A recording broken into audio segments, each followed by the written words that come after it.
Smoke weed every day. Smoke weed every day.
And welcome to the Be Progressive Show. It is January the 15th. We are live. It is 7 o'clock.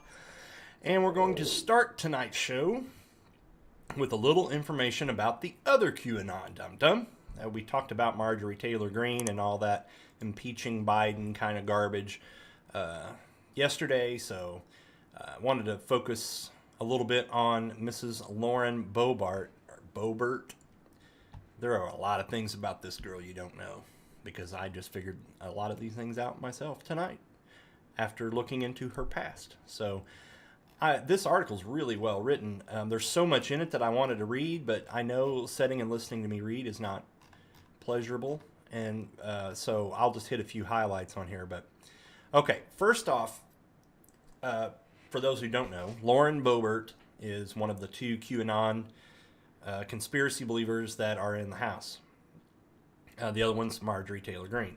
And this is the girl that tried to get, she did all of her like campaign ads and stuff with her taking her gun into Congress and, you know, and gun, doing her best to get that Republican vote, you know, because you just gun and Christianity it to death, and then you get a vote for a Republican. But, you know, she just thought she was going to waltz in there and take her gun inside, you know, into the Capitol building. And of course, they didn't let her do that. But she's basically in the spotlight right now for, during the Capitol Hill storming, she was inside supposedly kind of relaying information to her little QAnon buddies that were outside as to the whereabouts of Nancy Pelosi and others, and was giving them she's on record, like, you know, 3 or 4 times, like when they would move her, you know. She had also met with a large group of these QAnon dumb people, and before all of this started, like, I think it was either earlier that morning, like before the Capitol building thing, or if it was the day before. I think it was the day before when they had they arrived in town. She had a picture with her and a bunch of these QAnon, like, militant type guys, and apparently she took them around all the whole Capitol building area, and you know, basically showed them. And I'm sure it was all like, you know, you can get in here, strategic, you know, where, I'm sure that's what she was doing, you know. And so she's in the spotlight right now for that, because it's been made pretty clear that, you know, what was happening. And so we started kind of digging into her background, and she has like a claim that she grew up poor in a Democratic household, and they lived on the government dime, and that she didn't want to live that way, and that she pulled herself up by her bootstraps and blah, blah, blah. Well, almost none of her story is correct at all. And this website here fact checks pretty much all of it. And she was raised, I think it was in Denver. Let me take a look here. I don't want to read this whole thing because it can get boring, but this goes through every single aspect of her story and shows how it's not even close to being true. Yeah, she says that when her mother first affiliated with the GOP is the same time that Boebert touts getting her first job at the McDonald's. Rifle's the name of the city in Colorado. She says that when she learned the value of work, she realized one didn't need to rely on the government. An experience, she says, taught her the conservative principles she embraces to this day. McDonald's afforded me the opportunity to have a good-paying job, Boebert said. Because of that, it wasn't a good-paying job. Because of that, I was able to develop job skills and a work ethic and passion to put my hand to something to create wealth. It actually was my favorite job. That entire quote is a lie. Despite those conservative ideals, however, state records show that when Boebert first registered to vote in 2006, when she was 19, she affiliated with the Democrats. She switched her party affiliation 2 years later. And Boebert said that she was raised to depend on government, but when her family moved to Rifle, Colorado, she started to see a different conservative path. Quote, she says, I was raised in a Democrat household, very dependent on the government. We put all of our trust in the government, and it was a very limiting way to live, Boebert said, and I depended on the government for food, housing, and health care. I stood in line for government cheese. We were told that this was the only way to be successful. You vote this way, and we'll take care of you. And there was no incentive to ever get out of that cycle of poverty that we were stuck in. It was complete control that the government had a hold of us. We were made to believe that the government was looking out for our best interest all the while. I had to be my own defender in everything. Yeah, none of that's true, I'm sure. Boebert said that she was forced to leave high school at the age of 18. She did not graduate high school up until 6 months before she became a House representative. Then she went back and got her GED. She said she later went and got her GED, a high school equivalency degree, but never has said when. A Rifle High School alumni listed posted on riflehighschool.net wrongly indicates that Bobart graduated in 2004. While Bobart often talks about her mother, calling her a strong woman who has never had the opportunity to realize her full potential, she won't talk about her father, whom her mother divorced when the family still lived in Almont Springs, Florida. There is no record that Roberts ever registered in Florida, according to Florida State Secretary of State's voter registration website. After the divorce, Roberts moved her daughter and then Lauren's 3 brothers to Aurora and later to Montbello neighborhood in Denver. Lauren's 4th brother arrived after Robert later moved the family to Rifle in 2002. Bobart said that her mother moved to Garfield County because there were better job opportunities than in Denver. So despite registering as a Democrat at 19, she says that she started to mistrust government. Quote, "I don't trust the government because the government thinks it can do a better job of taking care of us. It's the same old Republican tripe. You know, I'm personal responsibility, blah, blah." According to the 2 Pueblo retired military veterans who have formed a political action committee opposing Bobart's candidacy, the congressional candidate didn't actually get her GED until May of this year, about a month before the June primaries, and 5 months after entering the race. So even 5 months into her campaign, she had still never even graduated from high school. That group, RuralColoradoUnited.org, says it's been looking into Bobart's background and is troubled by what it sees. The group was formed by Pueblo residents George Audeby and Stephen Verlea, who describe themselves as combat veterans. "Nothing about Lauren's story is true," Audeby said in an email. Quote, "She is not what she says she is. She has had multiple failed businesses, does not pay her taxes, breaks the law frequently, and will do or say anything to get in the spotlight. She has told countless lies on the campaign trail, and we cannot afford this circus in Congress.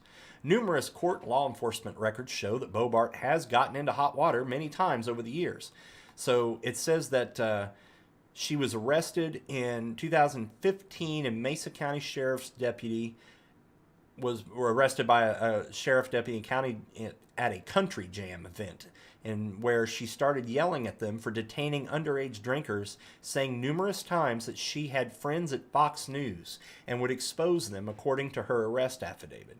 Deputy Thomas Stuckenschneider, what a name, advised Lauren 2 additional times that she needed to leave the area and stop causing a problem, but Deputy Joseph Stratton wrote in the affidavit, Lauren continued her behavior and was advised that she was being escorted off of the property. She said, "No, I am not," and attempted to run from the officer. Myself and Deputy Stuckenschneider took physical control of Lauren and advised her that she was under arrest for disorderly conduct. And she is, like I said, I'm trying not to read this whole article, but it's like just so juicy of a past, you know, for this person. Just the total opposite of who she claims.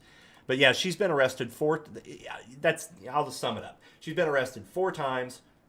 She only got her GED because she was running for office, and that was 5 months into her office. Everything she says about her past and about, you know, demonizing the Democratic voter lifestyle where everybody that votes Democrat is getting government cheese and is in some sort of a, you know, just all bullshit, you know. So is it any wonder that this woman that believes, you know, after all of this story and seeing how she's such just a liar and dumb, that she would believe in QAnon? Of course she would believe in QAnon. She's the perfect example of QAnon, of somebody that they would want, you know, just mindless and just dumb, you know.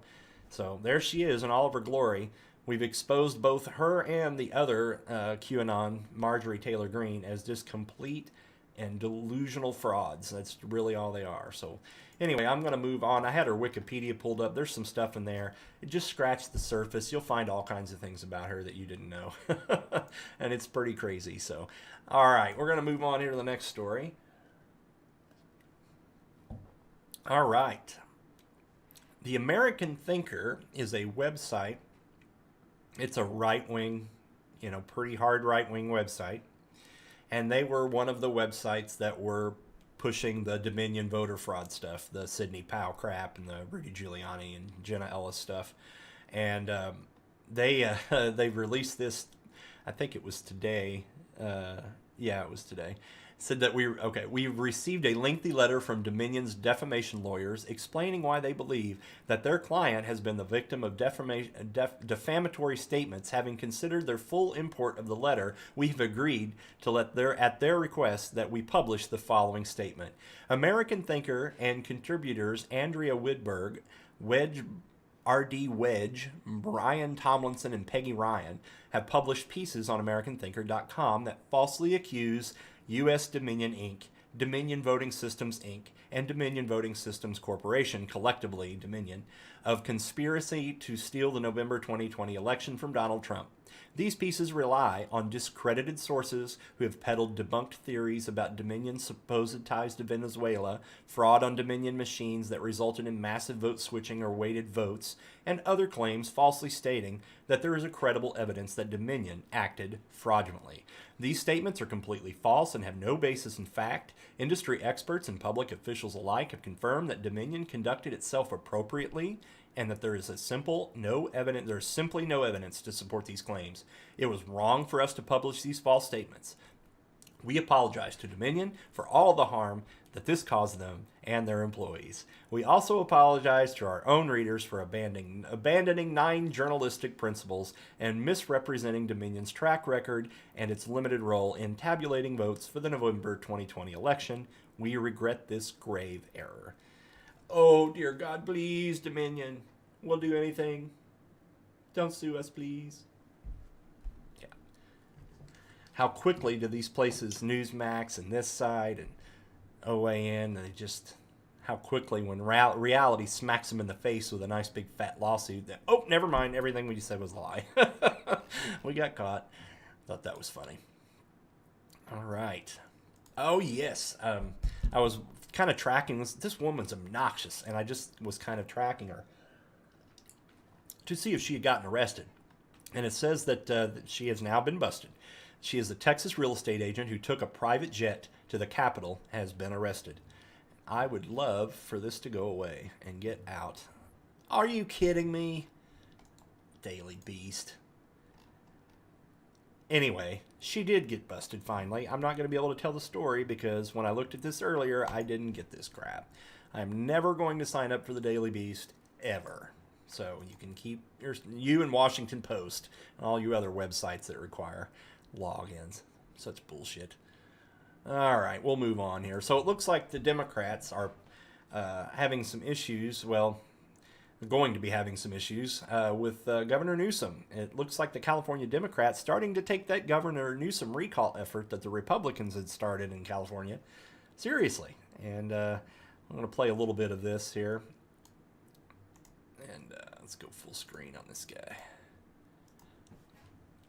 Steam. Oh, I'm having all kinds of problems on this website.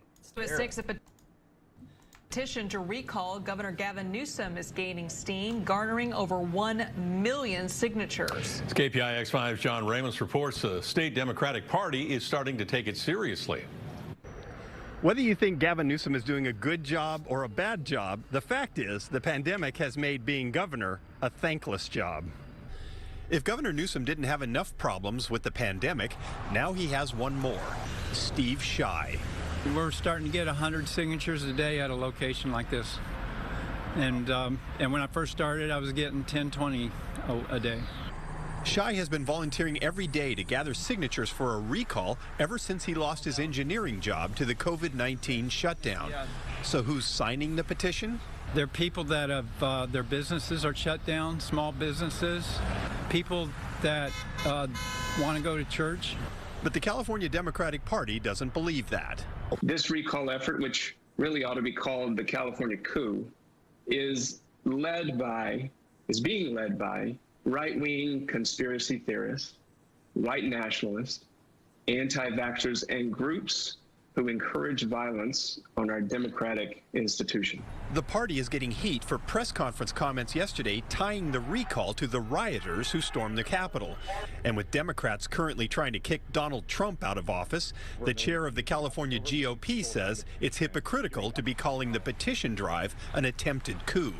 It's constitutional it requires, millions of signatures to be gathered, and then it goes to an election. That's not a coup. That's democracy. With the petition drive already 2/3 of the way to its goal, Shoup, who is also a political strategist, says he thinks the Democrats may be getting worried. They would not be having these press conferences or even talking about it had they not thought it was a serious threat to the governor.